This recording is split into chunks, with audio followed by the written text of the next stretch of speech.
ավանդական հանդիպավայրում երրորդ խաղակեսն այսօր կրկին ձեզ համար հետաքրքիր անակնկալ է պատրաստել, հաշվի առնելով նաև ամռան առաջին օրը նշվող մանուկների տոնը։ Դրախտն այսօր հյուրընկալել է մի մարդու, որը մարզաշխարհում ունեցած իր ծանրակշիռ ներդրումներից զատ, նաև ողջ եռանդն ու մասնագիտական փորձը ներդնում է մարզչական աշխատանքի մեջ, իսկ որ ամենակարևորն է եւ ամբողջովին կապված օրվա խորհրդին, նրա աշխարհը մանուկներն են, ուժեղ եւ առողջ սերնդի դաստիարակությունը մեծ սպորտի համար ապագա մարզիկներ պատրաստելը։ Եվ այսպես Արտավազ Հարությունյանը հյուրընկալվում է երրորդ խաղակեսին։ Արտավազ, ես գիտեմ, որ շաբաթվա գրեթե 7 օրը դուք հիմնական ժամանակը անցկացնում եք մարզադահլիճում, այսօր էլ պարապմունքից անմիջապես հետո քեզ հրավիրեցինք այստեղ հաղորդման, հոգնում ես, հոգնած ես ավելի ճիշտ։ Ինչ որ, պարապմունքից հետո մարզիկի վրա գալիս է մի հաճելի հանգստություն, որը բավականին երկար ժամանակ ուղեկցում է նրան, երևի թե մյուս օրը առավոտյան նոր ուժերով կվերականգնել։ Իսկ սովորաբար ոնց ես անցկացնում քո հանգիստը, քո կիրակի։ Հանգիստս սիրում եմ անցկացնել նմանատիպ գեղեցիկ բնության գրկուն գողտրիկ անկյուններում, որտեղ անմիջական շփման մեջ ես գտնվում հենց բնության հետ, շատ օգնում է, գիտես արդեն։ Բնության մեջ շատ ավելի շուտ ես ուժերդ վերականգնում, շատ ավելի շուտ։ Շատ շնորհակալություն, որ ինձ հրավիրել եք այս դրախտ կոչվող գողտրիկ անկյունը, շատ գեղեցիկ վայր է։ Երևի թե սրանից հետո ես հաճախ կհյուրընկալեմ այստեղ։ Լավ, երեք մենք նշեցինք երեխաների պաշտպանության համաշխարհային օրը, համոզված եմ նաև դու հիշում ես այդ օրը։ Եվ քո անմիջական աշխատանքը ավելի շատ այսօր երեխաների հետ է, մատաղ սերնդի հետ, սերունդ, որը այսօր աշխատանք է տարվում նրանց հետ, մտածելով մեր վաղվա մասին, մեր ապագայի մասին, հեշտ է աշխատել այսօրվա սերնդի հետ։ Մատաղ սերնդի հետ աշխատելը միևնույն է, ինչպիսի սերունդ էլ որ նա լինի, շատ հաճելի է, որտեղ մանուկ երեխաների մեջ կա մի հոգի, որը պայծառ է, գեղեցիկ է, մաքուր է եւ այդ հոգու հետ երբ որ շփվում ես, միևնույն է, կապ չունի թե դրանք որ ժամանակաշրջանի սերունդներն են, իմ խորին համոզմունքն է, շատ հաճելի կոնտակտի մեջ ես մտնում նրանց հետ, դու ինքդ նույնպես մաքրվում ես։ Իսկ մյուս կողմից կապված հենց ժամանակաշրջանի հետ դժվարությունը կայանում է նրանում, որ այսօրվա պայմաններում մատաղ սերնդի փաստորեն միակն ես, որ կարողանում ես նրանց այս կամ այն ձևով ծանոթացնել ազգային ոգու հետ, մարտական ոգու հետ, չընկճվող ոգու հետ, ծանոթացնես հաջորդի պատմության հետ, ծանոթացնես նրանց անցյալի հետ, ստիպես, որ նրանք զգան իրենց հոգով, զգան մարմնով հայ դյուցազնի ոգին։ Սա բավականին դժվար է այսօրվա պայմաններում, որտեղ նրանք շատ ինֆորմացիայի հետ են շփվում, շատ։ Այնուամենայնիվ սենսեին դա հաջողվում է։ Չգիտեմ, չեմ կարող ես մի մասին կարծիք ասել, բայց հուսով եմ, որ շատ շրանքներս իզուր չեն լինի։ Գիտես ինչ է ինձ հետաքրքրում, այն մանուկը, սկսնակը, որ առաջին անգամ մտնում է մարզադահլիճ, ինչ հոգեբանությամբ է նա գալու, ինչպիսին է նա պատկերացնում արևելյան մարտարվեստը, ինչպիսին է նա տեսնում կարատեն, ուժը նա որտեղ պետք է օգտագործի եւ հետո ասենք 1-2-3 ամիս հետո մարզվելուց հետո արդյոք զրուցելու ժամանակ տեսնում ես, որ այդ երեխայի մոտ պատկերացումը լրիվ փոխվել է, լրիվ այլ է, նրա մոտ փիլիսոփայական արդեն մտքեր են։ Երբ որ երեխան նոր աներս մտնում դահլիճ, կամա թե ակամա հիշում եմ Արարատյան դիցաբանության այն պահը, երբ որ Վահագը զգալով ժողովրդի հոգեկան անկումը ինքն է արդեն իջնում, որպեսզի փրկի Արարչի արարած ազգն ու ժողովուրդը եւ հանդիպում է մի մանուկի եւ հարցնելով նրան ինչ ես փնտրում, նա մանուկը պատասխանում է նրան, ես փնտրում եմ սիրո Աստվածուհուն, որպեսզի խնդրեմ նրան, որ իմ ծնողներին սեր տա եւ նրանք կարողանան ինձ սիրել։ Այ ցանկացած մանուկ, որ գալիս է դահլիճ, ես նրա աչքերի մեջ զգում եմ սիրո կարոտ։ Միանշանակ ստանալով սերը, նոր նրանք սկսում են շփվել մարտական ոգի, ազգի ոգի,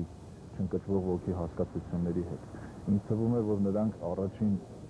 մի քանի տարիների ընթացքում ինքնաճանաչողության բարդ process են ապրում, ճանաչում են իրենց ազգին, իրենց պատմությունը, որից հետո արդեն ոնց են ճշմարտախոսները ասում, որ երբ որ արդեն անհատը գիտի ճշմարիտը եւ ցանկանում է բարին, արդեն ոչ մի ուժ նրանց չի կարող հետ կանգնացնել կամ ընկճել։ Երբ որ նրանք արդեն այդ հոգին իրենց մեջ զգում են, նրանց ուսուցիչը նույնպես հոգեպես հարստանում է։ Հարստանում եմ, երբ որ նրանք նույնպես հոգեպես հարստանում են։ Սա շատ նուրբ պահ է եւ չի կարելի բառերով արտահայտել։ Դա է ուսուցանում Կիդորյուն։ Կիդորյու կարատեի ոճի հիմնական պատճառներից մեկն էլ եղել է սա, որ ճապոնական տեխնիկան, ճապոնական զարգացած տեխնիկան, որը հարյուրավոր տարիների ընթացքում հղկվել է, միահյուսվի հայկական, դիցաբանական, էպոսական հոգու հետ եւ որպես կրոն, առավոտյան կրոնը որդեգրվի։ Սա շատ կարևոր պահ է, որ մանուկ սերունդը, զարգացող սերունդը իր հոգու խորքում, ճանաչելով իր ազգի անցյալը, ճանաչելով իր կրոնական ակունքները, ոչ մի դեպքում չկորցնի եւ չփոխի դա մեկ այլ կրոնական արժեքների, բարոյական արժեքների։ Սա շատ կարևոր պահ է եւ հենց ուղեկցվելով այդ հարցախնդիրներով ստեղծվեց ոճը, որը որդեգրեց հենց տեզերքի առողջական վարկածը։ Մարզչի եւ իր սաների փոխհարաբերությունների հիմքում միշտ էլ ամենակարևորը անմիջականությունն է, փոխադարձ հավատը։ Երկուսն էլ անչափ բնութագրական են մանկական տարիքին։ Այսպիսի տարիքին խումբը բնականաբար անհամեմատ ավելի մեծ ուշադրություն է պահանջում, նրբանակատություն։ Արտավազդ Հարությունյանը գրեթե ծնողի խորաթափանցությամբ գիտե իր սաների յուրաքանչյուրի ներաշխարհը, նախասիրությունները, բնավորության առանձնահատկությունները եւ մարզումների ժամանակ այդ ամենը օգնում է նրան անհատական եւ տարբերակված մոտեցում ցուցաբերելու յուրաքանչյուրի հանդեպ։ Անշուշտ խմբի անդամներից ոչ ոք պարապմունքների ընթացքում դուրս չի մնում մարզչի ուշադրությունից, սակայն տուն վերադառնալուց հետո նրանցից յուրաքանչյուրը համոզված է, որ սենսեյն այդ օրը հատուկ վերաբերմունք է ցուցաբերել հենց իր հանդեպ։ Սա հավատի եւ վստահության ամենամեծ գրավականն է։ Բոլորովին վերջերս մարտարվեստի, մարտավոճի երեխաները քննություն հանձնեցին, ես ինքս ներկա է այդ օրը դալիճում է եւ այն հիացմունքը, որ կար ծնողների մոտ, այն ցանկությունը ցուցադրելու իրենց ունակությունները, որ կար երեխաների մոտ, պարզապես ինձ հիացրեց։ Գնահատականը դեր առաջի քննությանը։ Փորձենք համառոտ այդպես ներկայացնել։ Գիտեք, ոնց մարդ, ու ոչ միայն մարդը, դա երևի մարդու մոտ Աստծուց է եկել, որ մարդը մի բան ստեղծելով ուրախանում, երբ որ ինչ-որ մի բան արարում եւ ստեղծում է, նրա հոգին վախկունք է ապրում, զվարթանում է, եւ երբ որ տեսնում ես գործը արդեն որևիցե պտուղներ է տալիս, չեմ կարող նկարագրել, դա շատ նուրբ պահեր են, շատ հոգեկան ներքին անբացատրելի կապեր են առաջանում քո եւ քո ստեղծածի միջև եւ երևի թե երջանկության պահեր, որ ասում են, դա հենց այդ պահերն են։ Արտավազդ Հարությունյանին մենք տեսանք մի ֆիլմում, Խավարման օրը գլխավոր դերակատարներից մեկն է, եւ բոլորովին վերջերս Արտավազդ Հարությունյանին մենք տեսանք Տատանուում որպես մարզիկ։ Այսօր նաեւ մարզիչ է ընդդեմ գալիս, ունես քո դպրոց, ունես քո սաները, որտեղ է դուք ես ավելի հարազատ զգում, ինչպես ասեմ, որտեղ է զուկը ջրում քեզ զգում, որպես մարզիկ, որպես դերասան, թե որպես մարզիչ։ Դերասանը բնականաբար առաջի քայլն է, գուցե վերջի պլանը լինի դա։ Միևնույն է, միանշանակ մարզիչը որպես մարզիչ ես չէի կարող ինձ զգալ զուկը ջրում, որտեղ դա նոր գործ է ինձ համար, նոր ավելի պատասխանատու, միանշանակ որպես մարզիկ։ Իսկ որպես կինոդերասան կասեմ, որ դա բավականին երկար պատմություն ունի, կապված դերի ստանձնման հետ, կապված ֆիլմի հետ։ Բացասական կերպարներ, այո։ Այո, ֆիլմում ես տարել եմ բացասական կերպարի դերը, ինձ թվում է, որ դա ինձ հաջողվել է։ Միանշանակ դժգոհ չեմ, որ բացասական դերն եմ տարել, որտեղ շատ հաճախ բոլոր ֆիլմերում երեխաները չեն սիրում բացասական կերպարի։ Այո, չեն սիրում ու բացասական կերպարի տաղանդը մեծությունը կայանում է նրանում, որ ինչքան հնարավոր է կարողանա իրեն ցույց տալ այնպես, որ իրան ավելի շատ չսիրեն։ Դա ստացվում է այնպես, որ նա իր գործը արել է։ Բայց ուներ մտավախություն, որ կարող է հանկարծ երեխաների մոտ դու մնաս որպես բացասական կերպար։ Ոչ մի նշուլ անգամ մտավախության իմ մեջ չի եղել, որպես իմ երեխաները, որոնք անմիջապես շփվում են ինձ հետ,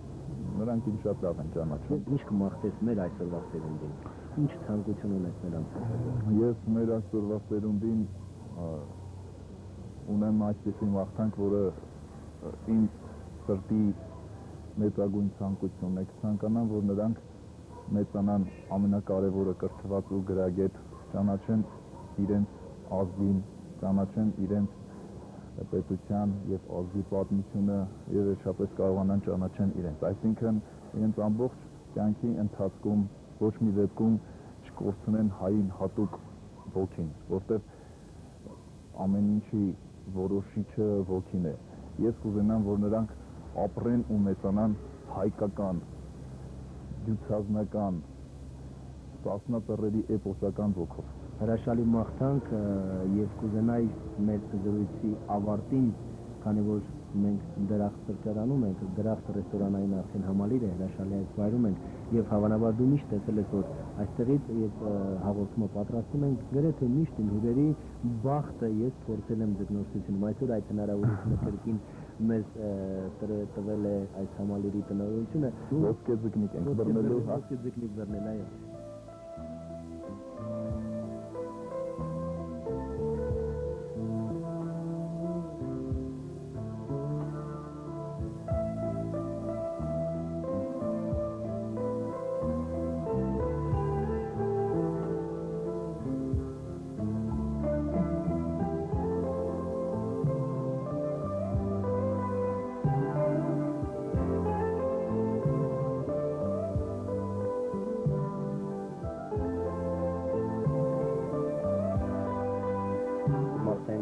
Նորանոր հաղթանակներ բոլոր մեր մարզիկներին, ինչպես նաև Կիդորյու մարտավոճի բոլոր մեր սաներին, հանձինս այսօրվա իմ հյուրին ֆեդերացիայի նախագահ Արտավազդ Հարությունյանին։ Եթերում երրորդ խաղակեսն է, տեսություն։